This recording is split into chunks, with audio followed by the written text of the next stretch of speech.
नमस्कार दोस्तों, जैसा कि आप सभी जानते हैं कि हम लोग प्रशिक्षित स्नातक शिक्षक चयन परीक्षा इतिहास से संबंधित सभी महत्वपूर्ण प्रश्न को देख रहे हैं।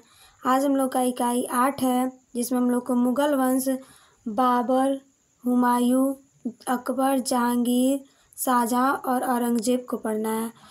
तो आप लोग की खुशी की बात ये होगी कि आज मैं मुगल वंश में जितने भी इन शासकों को पढ़ना है, सबको मैं आज एक ही वीडियो में पढ़ा दूँगी।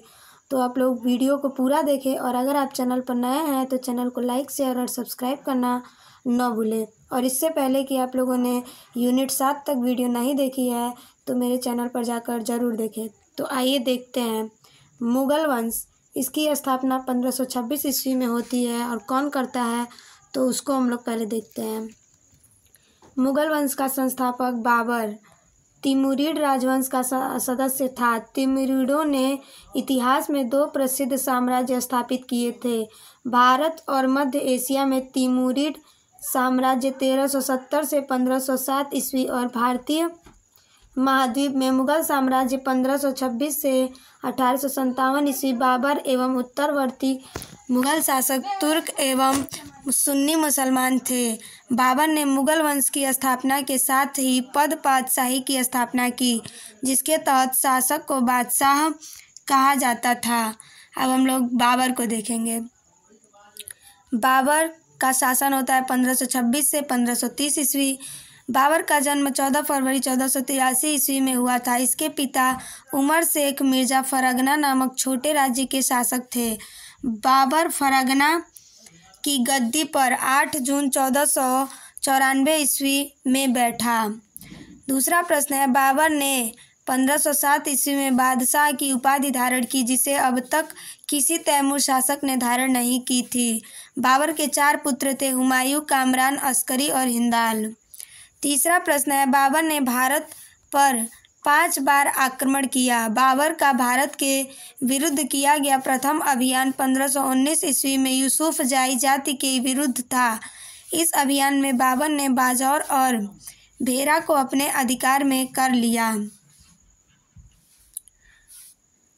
चौथा प्रश्न है, पानीपत के प्रथम युद्ध में बाबर ने पहली बार तुलुगमा युद्ध नीति एवं तोपखाने का प्रयोग किया था।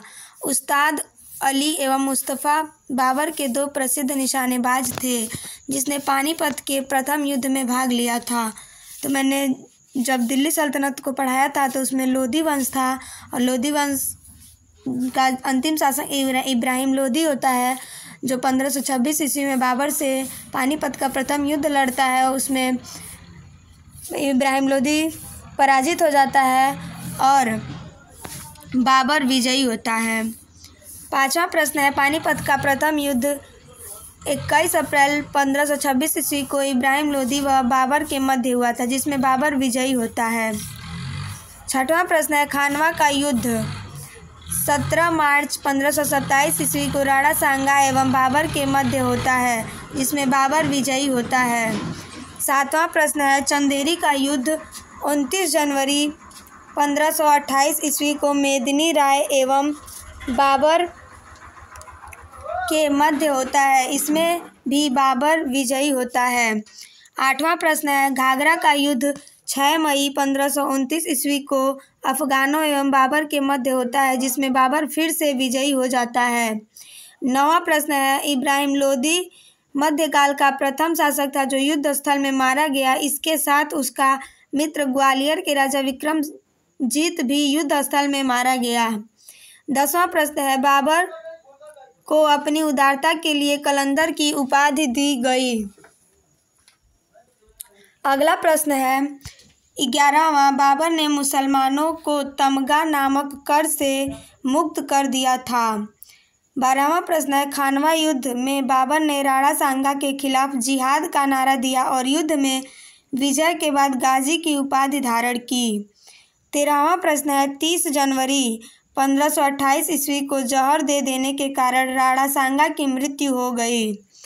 14वां प्रश्न है, बाबर ने बंगाल के शासक नुसरत शाह के साथ 6 मई 1529 को एक दूसरे की संप्रभुता का सम्मान करने का वादा करते हुए एक संधि की, जिसके अनुसार नुसरत शाह ने अफगान विद्रोहियों को शरण न देने का वचन दिया। 15वां प्रश्न है, करीब 48 वर्ष की आयु में 26 दिसंबर 1530 ईस्वी को आगरा में बाबर की मृत्यु हो गई। 16वां प्रश्न है, प्रारंभ में बाबर के शव को आगरा के आरामबाग में दफनाया गया, बाद में काबुल में उसके द्वारा चुने गए स्थान पर दफनाया गया।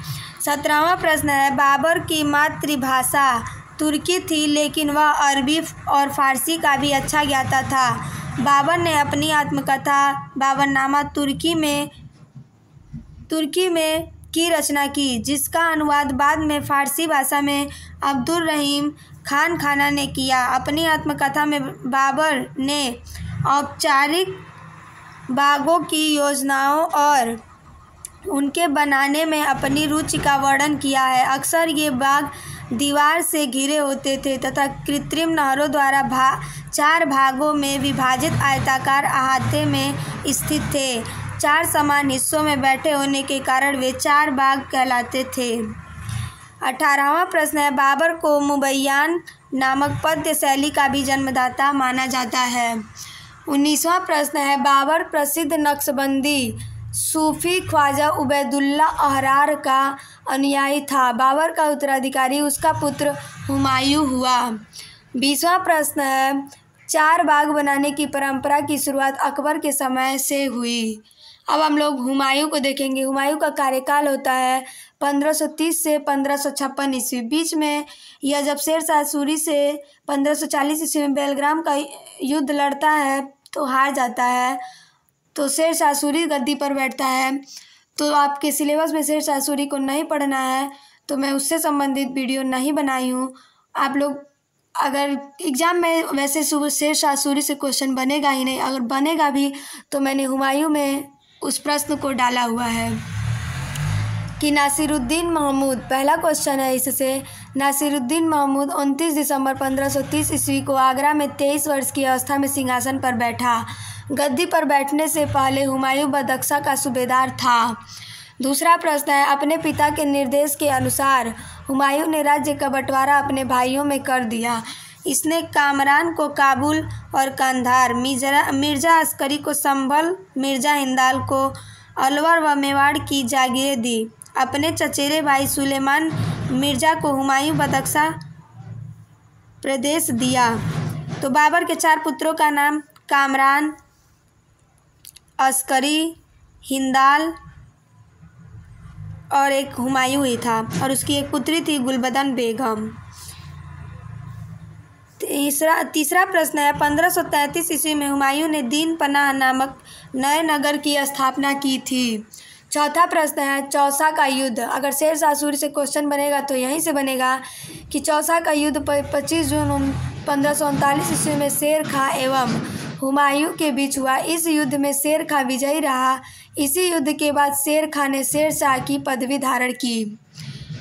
5वां प्रश्न है, बिलग्राम या कन्नौज युद्ध 17 मई 1540 ईस्वी में शेर खां एवं हुमायूं के बीच हुआ। इस युद्ध में भी हुमायूं पराजित हुआ। शेर खां ने आसानी से आगरा एवं दिल्ली पर कब्जा कर लिया। 6वां प्रश्न है, बिलग्राम युद्ध के बाद हुमायूं सिंध चला गया, जहां उसने 15 वर्षों तक घुमक्कड़ों जैसा निर्वासित जीवन व्यतीत किया, और इसी 15 वर्ष में शेर शाह सूरी शासन करता है। उसके बाद फिर जब शेर शाह सूरी मर जाता है तो फिर से हुमायूं शासन करने लगता है।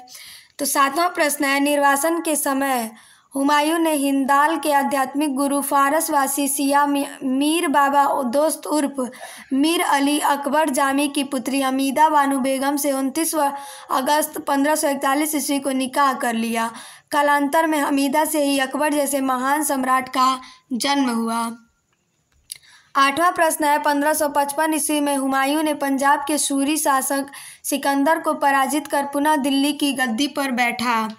9वां प्रश्न है, हुमायूं द्वारा लड़े गए 4 प्रमुख युद्धों का क्रम है। देवरा जो 1531 ईस्वी में, चौसा 1539 ईस्वी में, बिलग्राम का युद्ध 1540 ईस्वी में एवं सरहिंद का युद्ध 1555 ईस्वी में हुमायूं लड़ता है। 10वां प्रश्न है, 1 जनवरी 1556 ईस्वी को दीन पनाह भवन में स्थित पुस्तकालय शेर मंडल की सीढ़ियों से गिरने के कारण हुमायूं की मृत्यु हो गई। 11वां प्रश्न है, हुमायूं के बारे में इतिहासकार लेनपुन ने कहा है कि हुमायूं गिरते पड़ते इस जीवन से मुक्त हो गया, ठीक उसी तरह जिस तरह तमाम जिंदगी वह गिरते पड़ते चल रहा था या चलता रहा था। 12वां प्रश्न है, हुमायूं नामा की रचना गुलबदन बेगम ने की थी। गुलबदन बेगम हुमायूं की बहन थी। 13वां प्रश्न है, हुमायूं ज्योतिष में विश्वास करता था, इसलिए इसने सप्ताह के 7 दिन 7 रंग के कपड़े पहनने के नियम बनाए। 14वां प्रश्न अकबर से फिर से है, हुमायूं के बाद अकबर शासन करता है 1556 से 1605 ईस्वी तक।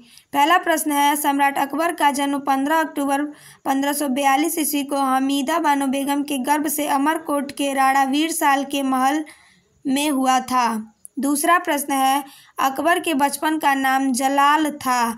उसका राज्याभिषेक 14 फरवरी 1556 ईस्वी को पंजाब के कलानौर नामक स्थान पर हुआ। तीसरा प्रश्न है, अकबर का शिक्षक अब्दुल लतीफ़ ईरानी विद्वान था। चौथा प्रश्न है, वह जलालुद्दीन मुहम्मद अकबर बादशाही गाजी की उपाधि से राज सिंहासन पर बैठा। पांचवा प्रश्न है, बैरम खां शिया मतावलंबी 1556 से 1560 ईस्वी तक अकबर का संरक्षक रहा। वह बदख्शा का निवासी था। उसे प्यार से खानी बाबा कहा जाता था। छठवां प्रश्न है, पानीपत की दूसरी लड़ाई 5 नवंबर 1556 ईस्वी को अकबर और हेमू के बीच हुई। इस युद्ध में अकबर की विजय हुई थी। सातवां प्रश्न है, 31 जनवरी 1561 ईस्वी को मक्का की तीर्थ यात्रा के दौरान पाटन नामक स्थान पर मुबारक खां नामक युवक ने बैरम खां की हत्या कर दी। आठवां प्रश्न है, मई 1562 में अकबर ने हरम दल से अपने को पूर्णतः मुक्त कर लिया। नौवां प्रश्न है, हल्दी घाटी का युद्ध 18 जून 1576 ईस्वी को मेवाड़ के शासक महाराणा प्रताप एवं अकबर के बीच हुआ। इस युद्ध में अकबर विजयी हुआ। इस युद्ध में मुगल सेना का नेतृत्व मान सिंह एवं आसफ खां ने किया था। अकबर का सेनापति मान सिंह था। 10वां प्रश्न है, हल्दी घाटी युद्ध के समय कुंभलगढ़ राणा प्रताप की राजधानी थी। राणा की ओर से इस युद्ध में हकीम खासूर के नेतृत्व में एक अफगान फौजी टुकड़ी एवं भीलों की एक छोटी सी सेना ने भाग लिया था। 11वां प्रश्न है, महाराणा प्रताप की मृत्यु 19 जनवरी 1597 ईस्वी में एक सख्त धनुष के प्रत्यंचा चढ़ाते समय अंदरूनी चोट लग जाने के कारण हो गई। हल्दीघाटी के युद्ध के बाद राणा प्रताप ने डूंगरपुर के निकट चावड़ में नई राजधानी बनाई। महाराणा प्रताप के घोड़े का नाम चेतक एवं हाथी का नाम राम प्रसाद था। 12वां प्रश्न है, दीन ए इलाही धर्म का प्रधान पुरोहित अकबर था।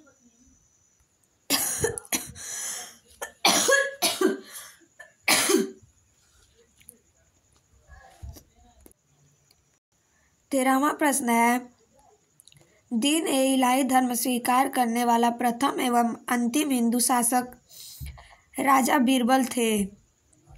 महेश दास नामक ब्राह्मण जो राजा बीरबल की पदवी दी गई थी, जो हमेशा अकबर के साथ रहता था। 14वां प्रश्न है, अकबर ने जैन धर्म के जैनाचार्य हरिविजय सूरी को जगत गुरु की उपाधि प्रदान की थी।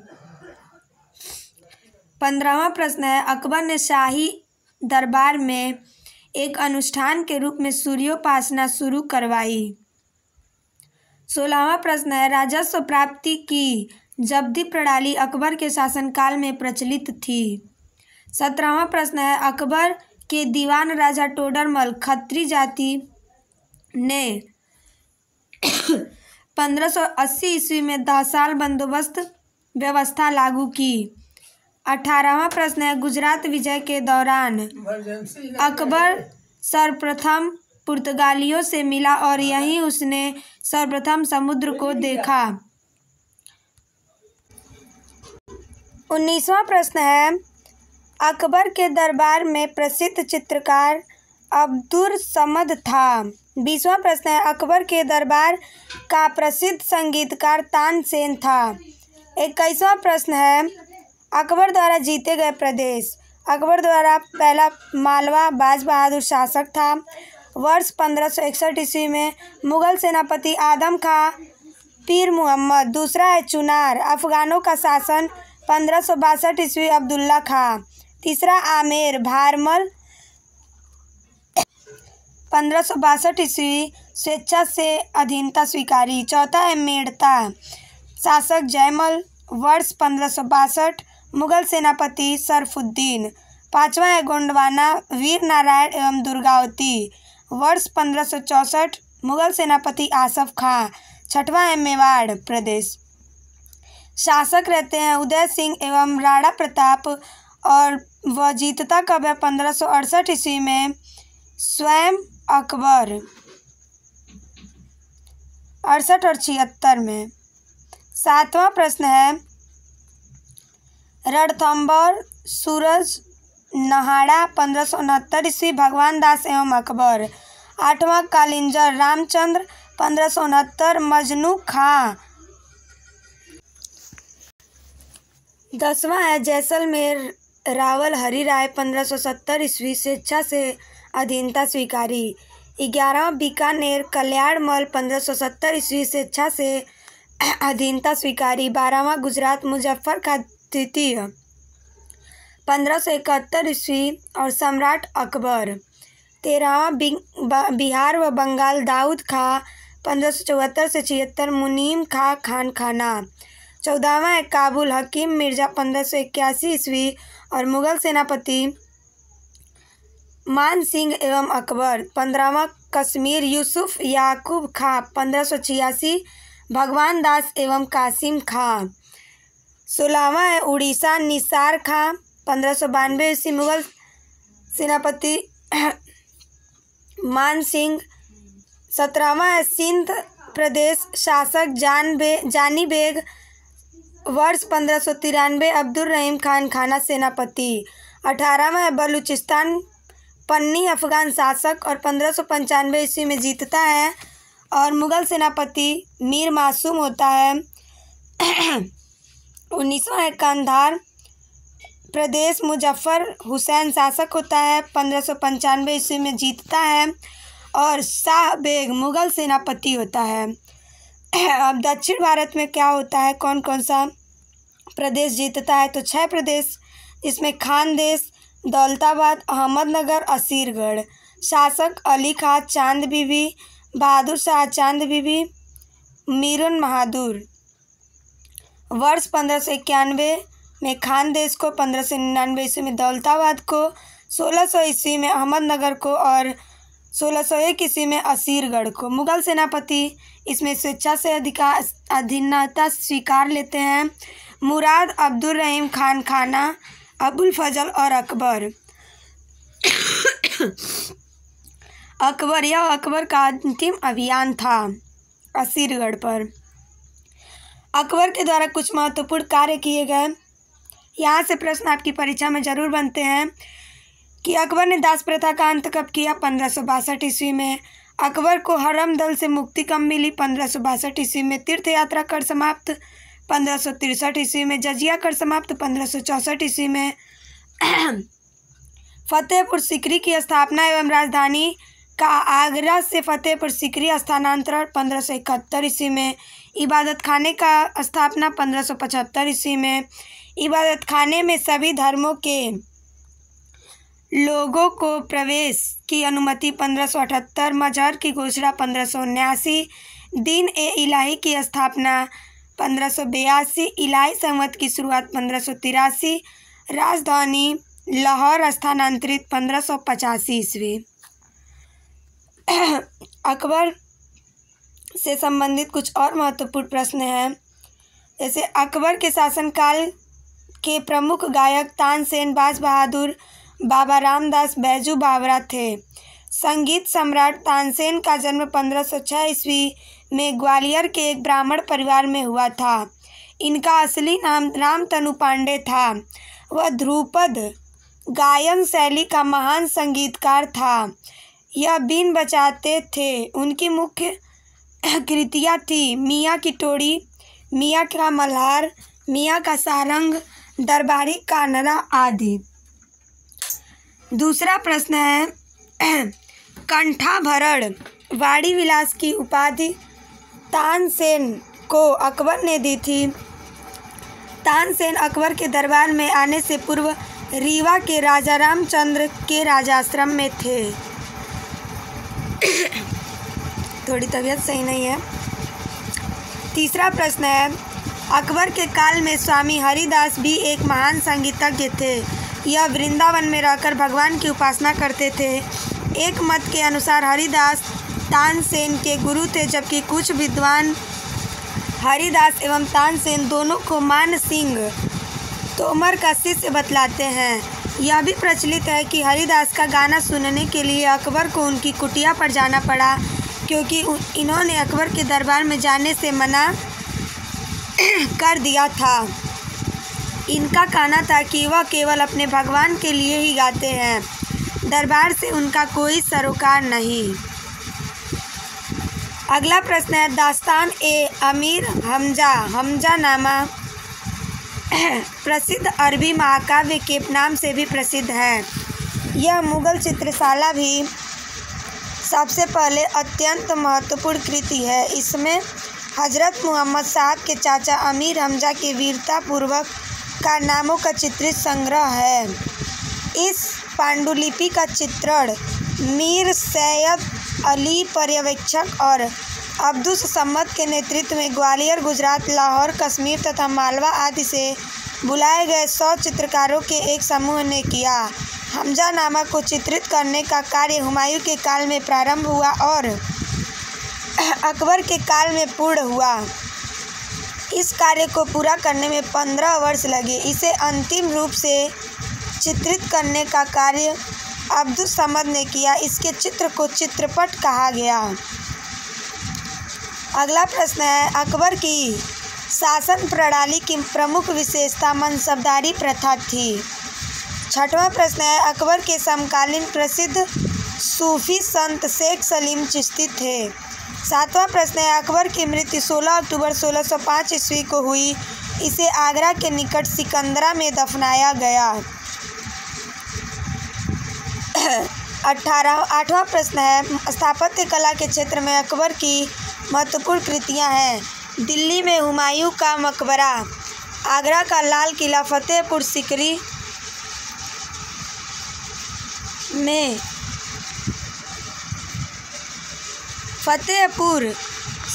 में शाही महल, दीवाने खास, पंचमहल, बुलंद दरवाज़ा, जोधाबाई का महल।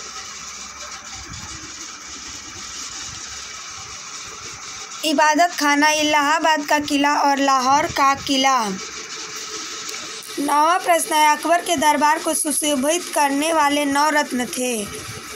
अबुल फजल जो 1551 से 1602 ईस्वी, फैजी 1547 से 1595 ईस्वी, तानसेन बीरबल 1528 से 1583, टोडरमल, राजा मान सिंह, अब्दुल रहीम खाने खाना फ़कीर और 9वां है फ़कीर अजीउद्दीन नवा मुल्ला द प्याजा।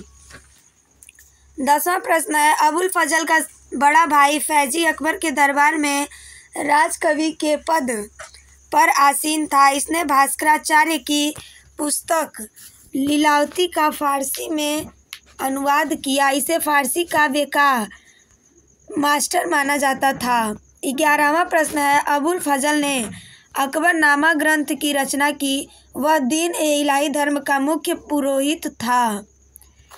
12वां प्रश्न है अकबर ने भगवान दास आमेर के राजा भारमल के पुत्र को अमीर उल उमरा की उपाधि दी। 13वां प्रश्न है यूसुफ जाइयों के विद्रोह को दबाने के दौरान बीरबल की हत्या हो गई। 14वां प्रश्न है 1602 ईस्वी में सलीम जहांगीर के निर्देश पर दक्षिण से आगरा की ओर आ रहे अबुल फजल को रास्ते में वीर सिंह बुंदेला नामक सरदार ने हत्या कर दी। 15वां प्रश्न है, मुगल सम्राट अकबर ने अनुवाद विभाग की स्थापना की। नकीब खां, अब्दुल कादिर बदायूनी तथा शेख सुल्तान ने रामायण एवं महाभारत का फारसी अनुवाद किया। वह महाभारत का रज़्मनामा युद्धों की पुस्तक रखा। 16वां प्रश्न है, पंचतंत्र का फारसी अनुवाद अबुल फजल ने अनवर ए आदात नाम से तथा मौलाना हुसैन फैज़ ने यार ए दानिश नाम से किया।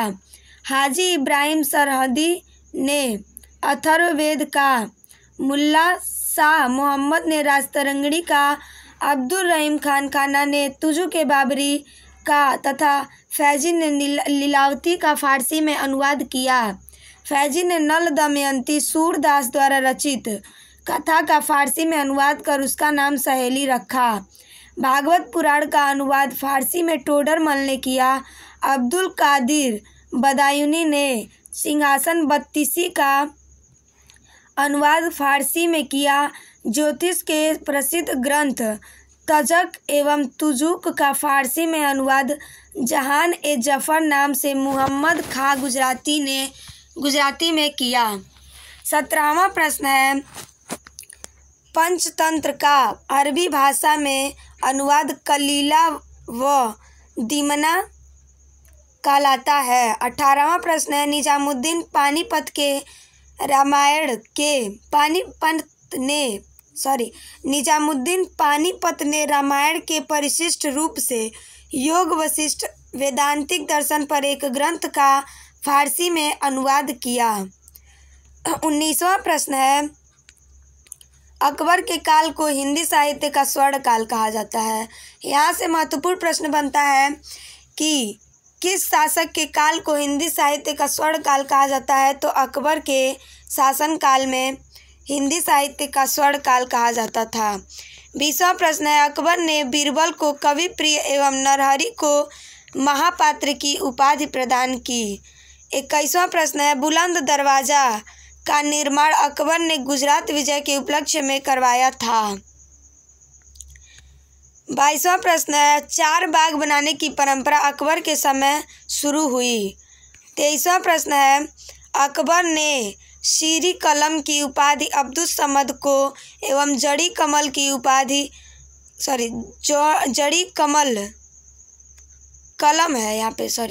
जड़ी कलम की उपाधि मोहम्मद हुसैन कश्मीरी को दिया। 23वां प्रश्न है, मुगलों की राजकीय भाषा फारसी थी। 24वां प्रश्न है, अकबर नक्कारा यानी कि नगाड़ा नामक वाद्य यंत्र बजाता था। 25वां प्रश्न है, मुगल मुद्रा व्यवस्था की सुव्यवस्थित रूप प्रदान करने का श्रेय अकबर को प्राप्त है।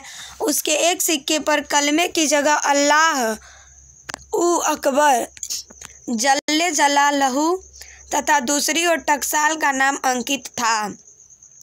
उसके चांदी के एक अन्य सिक्के के एक भाग पर धनुर्धारी राम और राम के पीछे सीता की प्रतिमाएं अंकित हैं और ऊपर राम शीश अंकित है।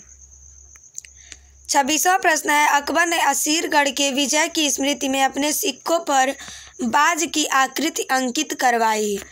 अब हम लोग जहांगीर को देखेंगे।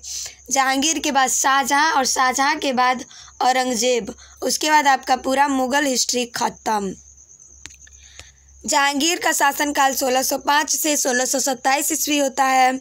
इसमें पहला प्रश्न है, अकबर का उत्तराधिकारी सलीम हुआ जो 24 अक्टूबर 1605 को नूरुद्दीन मुहम्मद जहांगीर बादशाही गाजी की उपाधि धारण कर गद्दी पर बैठा। दूसरा प्रश्न है, जहांगीर का जन्म 30 अगस्त 1569 ईस्वी में हुआ था। तीसरा प्रश्न है, अकबर ने अपने पुत्र का नाम सलीम सूफी संत शेख सलीम चिश्ती के नाम पर रखा। चौथा प्रश्न है जो महत्वपूर्ण है, आपसे हर बार परीक्षा में पूछा जाता है कि न्याय की जंजीर कौन लगवाया था, तो जहांगीर ने। जहांगीर को न्याय की जंजीर के लिए याद किया जाता है। यह जंजीर सोने की बनी थी जो आगरा के किले के शाह बुर्ज एवं यमुना तट पर स्थित पत्थर के खंभे में लगवाई हुई थी। 5वां प्रश्न है, जहांगीर द्वारा शुरू की गई तुजुक-ए-जहांगीरी नामक आत्मकथा को पूरा करने का श्रेय मोतबिंद खां को है।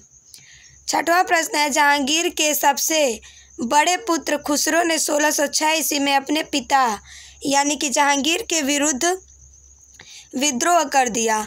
खुसरो और जहांगीर की सेना के बीच युद्ध जालंधर के निकट भैरावल नामक स्थान या मैदान में हुआ। खुसरो को पकड़कर कैद में डाल दिया गया। 7वां प्रश्न है, खुसरो की सहायता देने के कारण जहांगीर ने सिखों के 5वें गुरु जो अर्जुन देव थे उनको फांसी दिलवा दी। खुसरो गुरु से गोइंदवाल में मिला था। 8वां प्रश्न है, अहमदनगर के वजीर मलिक अंबर के विरुद्ध सफलता से खुश होकर जहांगीर ने खुर्रम को शाहजहां की उपाधि प्रदान की। 9वां प्रश्न है, 1622 ईस्वी में कंधार मुगलों के हाथ से निकल गया। शाह अब्बास ने इस पर अधिकार कर लिया। अहमदनगर के वजीर मलिक अंबर के विरुद्ध सफलता से खुश होकर जहांगीर ने खुर्रम को शाहजहां की उपाधि प्रदान की। 9वां प्रश्न है, 1622 ईस्वी में कंधार मुगलों के हाथ से निकल गया। शाह अब्बास ने इस पर अधिकार कर लिया। 10वां प्रश्न है, थोड़ा नूरजहां को देख लेते हैं क्योंकि नूरजहां बाद में चल के जहांगीर की पत्नी बनती है। जहांगीर ईरान निवासी मिर्जा ग्यास बेग की पुत्री नूरजहां का वास्तविक नाम मेहरुन्निसा था। 1594 ईस्वी में नूरजहां का विवाह अली कुली बेग से संपन्न हुआ। जहांगीर ने एक शेर मारने के कारण अली कुली बेग को शेर अफगान की उपाधि प्रदान की। 1607 में शेर अफगान की मृत्यु के बाद मेहरुन्निसा अकबर की विधवा सलीमा बेगम की सेवा में नियुक्त हुई। सर्वप्रथम जहांगीर ने नवरोज त्योहार के अवसर पर मेहरुन्निसा को देखा और उसके सौंदर्य पर मुग्ध होकर जहांगीर ने मई 1611 में उससे विवाह कर लिया। विवाह के पश्चात जहांगीर ने उसे नूर महल एवं नूरजहां की उपाधि प्रदान की। नूरजहां के सम्मान में जहांगीर ने चांदी के सिक्के जारी किए। 11वां प्रश्न है, जहांगीर ने गियास बेग को शाही दीवान बनाया एवं इत्माद-उद-दौला की उपाधि दी। जहांगीर के शासनकाल में ईरानियों को उच्च पद प्राप्त हुए। 12वां प्रश्न है, लाडली बेगम शेर अफगान एवं मेहरुन्निसा की पुत्री थी जिसकी शादी जहांगीर के पुत्र शहरयार के साथ हुई थी। 13वां प्रश्न है, नूरजहां की मां असमत बेगम ने गुलाब से इत्र निकालने की विधि खोजी थी। यहाँ से इनका प्रश्न महत्वपूर्ण बनता है कि गुलाब से इत्र निकालने की विधि किसने ढूंढा था? तो जो नूरजहां की मां थी वह असमत बेगम ने ढूंढा था या खोजा था। 13वां प्रश्न है, महावत खां झेलम नदी के तट पर 1626 ईस्वी में जहांगीर नूरजहां एवं उसके भाई आसफ खां को बंदी बना लिया था।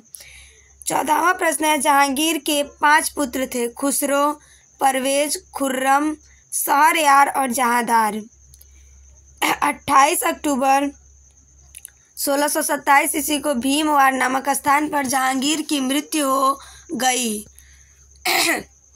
उसे शाहदरा लाहौर में रावी नदी के किनारे दफनाया गया। 16वां प्रश्न है, मुगल चित्रकला अपने चरमोत्कर्ष पर जहांगीर के शासनकाल में पहुंची। जहांगीर के दरबार के प्रमुख चित्रकार थे आगा रजा, अबुल हसन, मोहम्मद नासिर, मोहम्मद मुराद, उस्ताद मंसूर, विशन दास, मनोहर एवं गोवर्धन, फारूक बेग और दौलत। 18वां प्रश्न है, जहांगीर ने आगा राजा के नेतृत्व में आगरा में एक चित्रणशाला की स्थापना की। 19वां प्रश्न है, मुगल शासकों में सर्वप्रथम जहांगीर ने ही राजा की आकृति युक्त सिक्के जारी किया। इसके समय निसार चांदी का सिक्का था जो रुपए के चौथाई के बराबर होता था। 20वां प्रश्न है, उस्ताद मंसूर एवं अबुल हसन को जहांगीर ने क्रमशः नादिर अल उस एवं नादिरुज्जमा की उपाधि प्रदान की।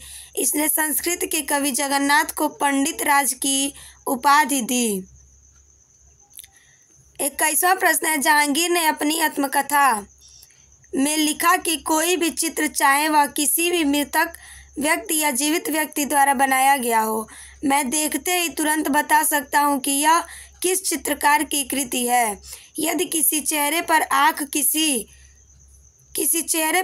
किसी एक चित्रकार ने भव किसी और ने बनाई हो तो भी जान लेता हूँ कि आँख किसने और भव किसने बनाई है।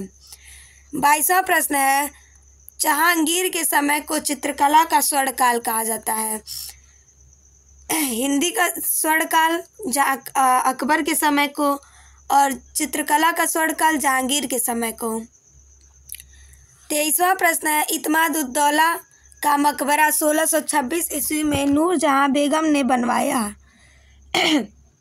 मुगल कालीन वास्तुकला के अंतर्गत निर्मित यह प्रथम ऐसी इमारत है जो पूर्ण रूप से बेदाग सफ़ेद संगमरमर से निर्मित है। सर्वप्रथम इसी इमारत में पितरा दुरा नामक जड़ाऊ काम किया गया। 24वां प्रश्न है, अशोक के कौशाम्बी स्तंभ वर्तमान में प्रयाग पर समुद्रगुप्त की प्रयाग प्रशस्ति तथा जहांगीर का लेख उत्कीर्ण है। 25वां है, जहांगीर के मकबरा का निर्माण नूरजहां ने करवाया था। 26वां प्रश्न है, जहांगीर के शासनकाल में कैप्टन हॉकिंस प्रथम अंग्रेज, sir Thomas Roe, William Finch एवं एडवर्ड टेरी जैसे यूरोपीय यात्री आए थे। 27वां प्रश्न है, भारत में तंबाकू की खेती सर्वप्रथम जहांगीर के शासनकाल में प्रारंभ हुई थी। पुर्तगालियों द्वारा सर्वप्रथम 1605 ईस्वी में दक्षिण में तंबाकू की खेती प्रारंभ किया गया। पुर्तगाली इसे ब्राज़ील से लाए थे। 28वां प्रश्न है, जहांगीर के समय ही मराठे पहली बार मुगलों की सेवा में 1620 में आए। अब हम लोग शाहजहां से संबंधित सभी महत्वपूर्ण प्रश्नों को देखेंगे। शाहजहां का शासनकाल 1627 से 1657 ईस्वी तक होता है। पहला प्रश्न है, जहांगीर के बाद सिंहासन पर शाहजहां बैठा। दूसरा प्रश्न है, जोधपुर के शासक मोटा राजा उदय सिंह की पुत्री जगत गोसाई के गर्भ से 5 जनवरी 1592 ईस्वी को खुर्रम यानी कि शाहजहां का जन्म लाहौर में हुआ था। 1612 ईस्वी में खुर्रम का विवाह आसफ खां की पुत्री अर्जुमंद बानो बेगम से हुआ, जिसे शाहजहां ने मलिका ए जमानी की उपाधि प्रदान की। 7 जून 1631 ईस्वी में प्रसव पीड़ा के कारण उसकी मृत्यु हो गई। तीसरा प्रश्न है, 4 फरवरी 1628 ईस्वी को शाहजहां आगरा में अब्दुल मुजफ्फर शहाबुद्दीन मुहम्मद साहिब किरण एसानी की उपाधि से सिंहासन पर बैठा। चौथा प्रश्न है, शाहजहां ने आसफ खां को वजीर पद एवं महावत खां को खान खाना की उपाधि प्रदान की। पांचवा प्रश्न है कि इसने नूरजहां को 2 लाख रुपए प्रति वर्ष की पेंशन देकर लाहौर जाने दिया, जहां 1645 ईस्वी में उसकी मृत्यु हो गई। छठवां प्रश्न है, अपनी बेगम मुमताज़ महल की याद में शाहजहां ने ताजमहल थोड़ा सा कट गया है। छठवें प्रश्न को हम लोग एक बार और देखेंगे। अपनी बेगम मुमताज़ महल की याद में शाहजहां ने ताजमहल का निर्माण आगरा में उसकी कब्र के ऊपर करवाया। उस्ताद ईशा ने ताजमहल की रूपरेखा तैयार की थी। 7वां प्रश्न है, ताजमहल का निर्माण करने वाला मुख्य स्थापत्य कलाकार उस्ताद अहमद लाहौरी था। 8वां प्रश्न है, मयूर सिंहासन का निर्माण शाहजहां ने करवाया था, इसका मुख्य कलाकार बेबादल खां था। बादशाह के सिंहासन के पीछे पितरादुरा के जड़ाऊ काम की एक श्रृंखला बनाई गई थी, जिससे पौराणिक यूनानी देवता आर्फियस को वीणा बजाते हुए चित्रित किया गया है। कुछ नोट है कि पितरादुरा क्या था?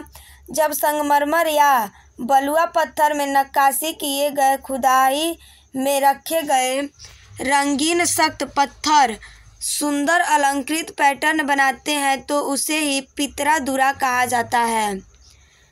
9वां प्रश्न है, शाहजहां के शासनकाल को स्थापत्य कला का स्वर्णकाल। अब देखिए, स्थापत्य कला का स्वर्णकाल किसे कहा जाता है या स्वर्णयुग? तो शाहजहां को, चित्रकला का जहांगीर को और हिंदी का अकबर को। शाहजहां द्वारा बनवाई गई प्रमुख इमारतें हैं दिल्ली का लाल किला, दीवाने आम, दीवाने खास, दिल्ली का जामा मस्जिद, आगरा का मोती मस्जिद, ताजमहल एवं लाहौर किला स्थित महल। नोट है कि हुमायूं के मकबरा को ताजमहल का पूर्ववर्ती माना जाता है। 10वां प्रश्न है, शाहजहां ने 1632 में अहमदनगर को मुगल साम्राज्य में मिला लिया। 11वां प्रश्न है, शाहजहां ने 1638 ईस्वी में अपनी राजधानी को आगरा से दिल्ली लाने के लिए यमुना नदी के दाहिने तट पर शाहजहानाबाद की नींव डाली। 12वां प्रश्न है, आगरा के जामा मस्जिद का निर्माण शाहजहां की पुत्री जहां आरा ने करवाई। 13वां प्रश्न है, शाहजहां के दरबार के प्रमुख चित्रकार मोहम्मद फ़कीर व अमीर हासिम थे। वह प्रमुख संस्कृत कवि बंशीधर मिश्र एवं हरिनारायण मिश्र थे। 14वां प्रश्न है, शाहजहां ने संगीतज्ञ लाल खां को गुड़ समंदर की उपाधि एवं संगीतज्ञ जगन्नाथ, जो हिंदी का कवि भी था, को महाकविराय की उपाधि से सम्मानित किया। 15वां प्रश्न है, शाहजहां के पुत्रों में दारा शिकोह सर्वाधिक विद्वान था। इसने भगवत गीता, योग वशिष्ठ उपनिषद एवं रामायण का अनुवाद फारसी में करवाया। इसने सर-ए-अकबर महान रहस्य नाम से उपनिषदों का अनुवाद करवाया था। दारा शिकोह कादरी सिलसिले के मुल्ला शाह बदख्शी का शिष्य था। फ्रांसवा बर्नियर दारा शिकोह का चिकित्सक था। 16वां प्रश्न है, शाहजहां की पुत्री जहां आरा ने शेख मोइनुद्दीन चिश्ती की जीवनी मुनीस अल अरवा नाम से लिखी। जहां आरा मुल्ला शाह बदख्शी की शिष्या थी। इसने भी कादरी सूफी सिलसिले में दीक्षा ली थी। 17वां प्रश्न है, शाहजहां ने दिल्ली में एक कॉलेज का निर्माण एवं दारुल बका नामक कॉलेज की मरम्मत कराई। 18वां प्रश्न है, सितंबर 1657 ईस्वी में शाहजहां के गंभीर रूप से बीमार पड़ने और मृत्यु का अफवाह फैलने के कारण उसके पुत्रों के बीच उत्तराधिकार का युद्ध प्रारंभ हुआ। उसे समय शुजा बंगाल, मुराद गुजरात एवं औरंगजेब दक्कन में था उस समय। 19वां प्रश्न है, 15 अप्रैल 1658 ईस्वी में दारा एवं औरंगजेब के बीच धर्मट का युद्ध हुआ। इस युद्ध में दारा की पराजय हुई। 20वां प्रश्न है, सामूगढ़ का युद्ध 29 मई 1658 ईस्वी को दारा एवं औरंगजेब के बीच हुआ। इस युद्ध में भी दारा की हार हुई। उत्तराधिकार का अंतिम युद्ध देवराई की घाटी में मार्च 1659 ईस्वी में हुआ। इस युद्ध में दारा के पराजित होने पर उसे इस्लाम धर्म की अवहेलना के अपराध में 30 अगस्त 1659 ईस्वी को हत्या कर दी गई। दारा शिकोह ने अपना निर्वासित जीवन अलवर, राजस्थान के कंकबाड़ी किला में बिताया। इस किला का निर्माण जय सिंह द्वितीय ने किया था। मैं आप लोगों के लिए इतना मेहनत कर रही हूँ, आप लोग वीडियो को पूरा देखिएगा और ज़्यादा से ज़्यादा इसको शेयर कीजिएगा, क्योंकि मुग़ल वंश से संबंधित हर परीक्षाओं में प्रश्न ज़रूर पूछे जाते हैं। तो आप लोग मेरी मदद कीजिए, इसको ज़्यादा से ज़्यादा शेयर कीजिए ताकि आप लोग सबकी मदद कर सके और सभी लोग अच्छे से इसको पढ़ के अपनी एग्ज़ाम अपने एग्ज़ाम की तैयारी अच्छे से कर सकें। तो आइए अगले प्रश्न को देखते हैं। 21वां प्रश्न है, शाह बुलंद Iqbal king of Lofty Fortune के रूप में दाराशिकों को जाना जाता है। 22वां प्रश्न है, 8 जून 1658 ईस्वी को औरंगजेब ने शाहजहां को बंदी बना लिया। आगरा के किले में अपने कैदी जीवन के 8वें वर्ष अर्थात 22 जनवरी 1666 ईस्वी को 74 वर्ष की अवस्था में शाहजहां की मृत्यु हो गई। अब हम लोग औरंगजेब से संबंधित प्रश्नों को देखेंगे और यह अंतिम शासक है मुगल वंश का। अभी इसके आगे भी है लेकिन आपके सिलेबस में औरंगजेब तक ही पढ़ना है, तो हम लोग औरंगजेब तक सभी महत्वपूर्ण प्रश्नों को देखेंगे। अब हम लोग औरंगजेब से संबंधित देखते हैं, इसका शासनकाल क्या है। औरंगजेब 1658 से 1707 ईस्वी तक शासन करता है। पहला प्रश्न है, औरंगजेब का जन्म 24 अक्टूबर 1618 ईस्वी को दोहाद गुजरात नामक स्थान पर हुआ था। दूसरा प्रश्न है, औरंगजेब के बचपन का अधिकांश समय नूरजहां के पास बीता। 18 मई 1637 ईस्वी को भारत के राजघराने की दिलरास बानो बेगम के साथ औरंगजेब का निकाह हुआ।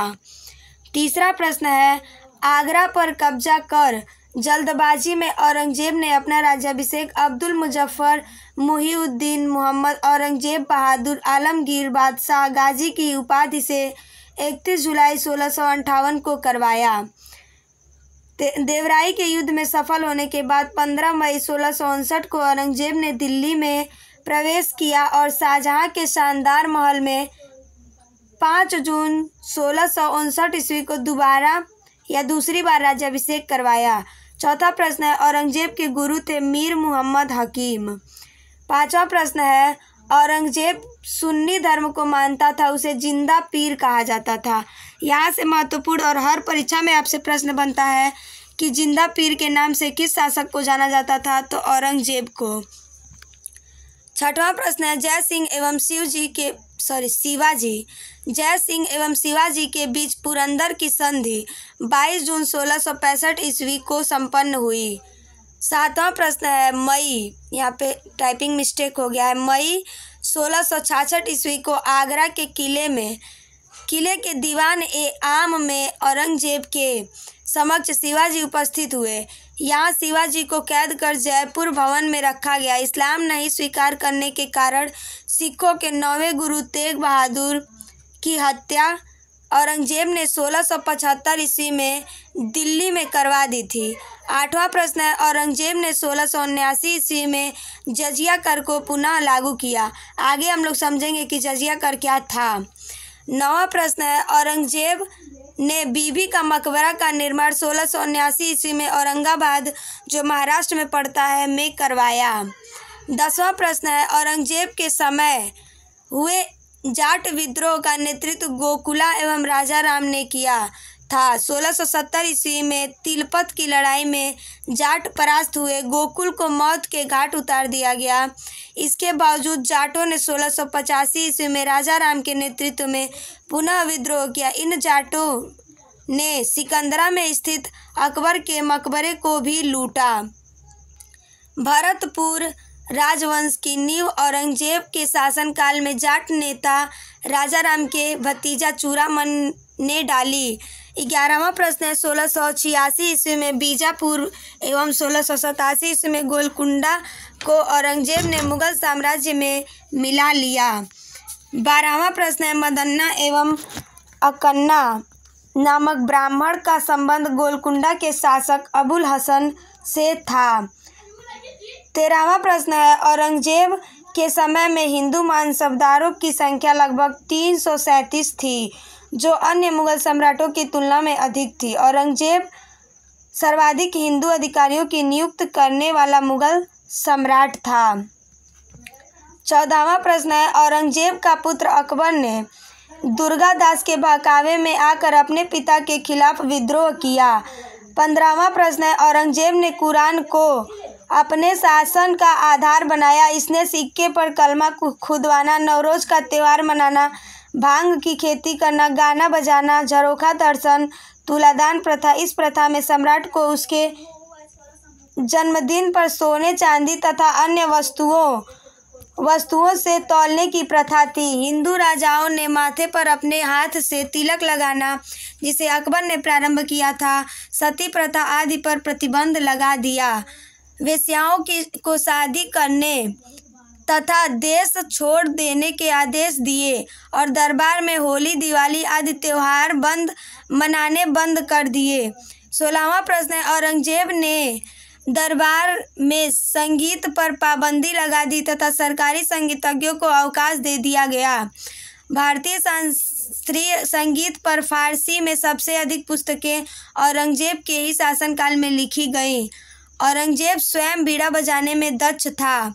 17वां प्रश्न है, औरंगजेब ने 1665 ईस्वी में हिंदू मंदिरों को तोड़ने का आदेश दिया। इसके शासनकाल में तोड़े गए प्रमुख मंदिरों में पाटन का सोमनाथ का मंदिर, बनारस का विश्वनाथ मंदिर एवं वीर सिंह देव द्वारा जहांगीर काल में मथुरा में निर्मित केशव देव राय मंदिर थे।